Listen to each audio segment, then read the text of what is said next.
Ciao a tutti, io sono Elena, benvenuti in un nuovo video. Oggi vediamo come realizzare etichette di stoffa con la tecnica del free motion o ricamo a mano libera con la macchina per cucire per filmare le nostre creazioni. Iscrivetevi al mio canale e attivate la campanella per rimanere aggiornati sui miei tutorial e le mie storie di creativa.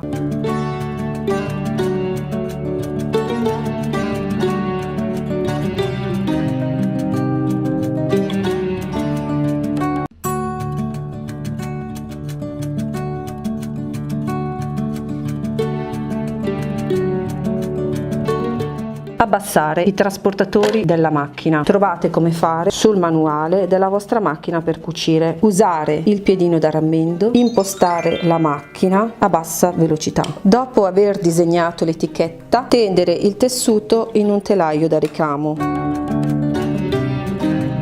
Io ho scelto filo grigio sopra e nero sotto per effetto matita. Cucire lasciando i fili lunghi all'inizio e alla fine.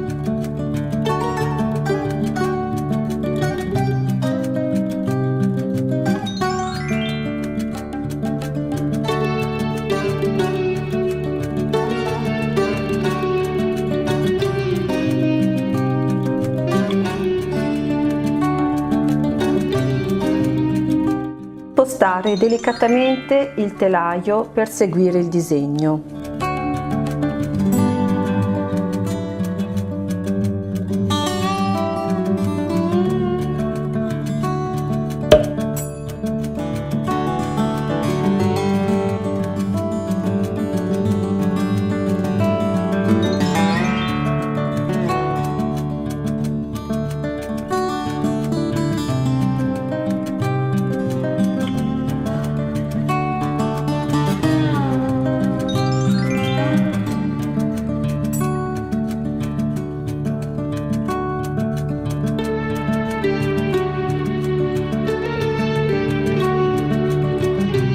Fare a francatura pulita annodando i fili lunghi al rovescio.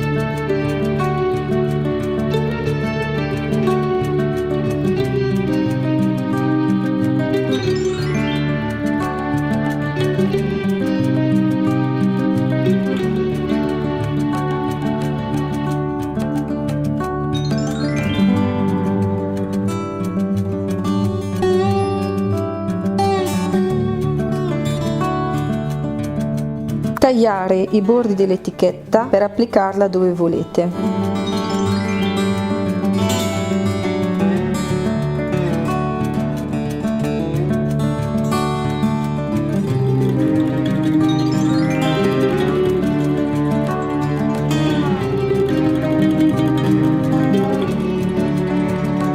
Spero che questo video ti sia stato utile. Iscriviti al mio canale se non lo hai già fatto. Seguimi anche su Facebook, Instagram, Twitter, Pinterest e Vero e visita il mio sito eliamoda.it. Ci vediamo la prossima settimana con un nuovo video.